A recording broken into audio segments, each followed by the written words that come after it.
Percentage వివాదం రోజు రోజుకు మరింత ముదురుతోంది. ప్రముఖ నిర్మాత నట్టికుమార్ తీసుకున్న తాజా నిర్ణయం టాలీవుడ్ ఇండస్ట్రీని షేక్ చేస్తోంది. Telugu film producer council joint secretary పదవికి నట్టికుమార్ రాజీనామా చేశారు.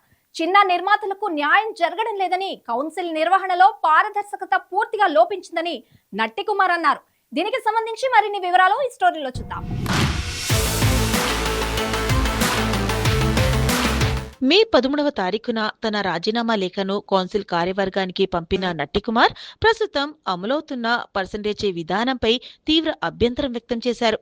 ఎగ్జిబిటర్లకు అనుకూలంగా వ్యవస్థ మారిపోయిందని, దీనివల్ల చిన్న మధ్యతరగతి నిర్మాతలు ఆర్థికంగా తీవ్ర నష్టాలు ఎదుర్కొంటున్నారని నట్టికుమార్ ఆరోపించారు.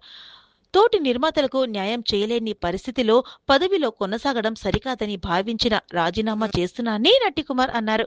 ఇండస్ట్రీలో జరుగుతున్న పరిణామాలపై మొదటి నుంచే గళ్లమెత్తుతున్న నట్టికుమార్ ఇప్పుడు నేరుగా కౌన్సిల్ పనితీరుపైనే ప్రశ్నలు లేవనెత్తడం ఇండస్ట్రీలో చర్చనీయాంశమైంది.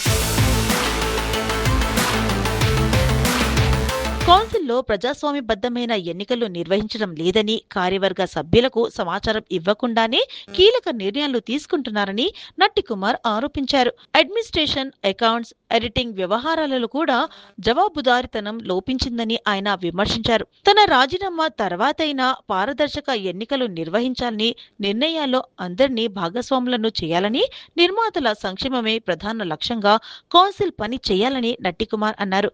ప్రస్తుతం నట్టికుమార్ రాజీనామాతో తెలుగు ఫిలిం ప్రొడ్యూసర్ కౌన్సిల్లోని అంతర్గత విభేదాలు మరోసారి బయటపడ్డాయి. మరి ఈ వ్యవహారంపై ఇండస్ట్రీ పెద్దలు ఎలా స్పందిస్తారన్నది ఇప్పుడు ఆసక్తికర అంశంగా మారింది.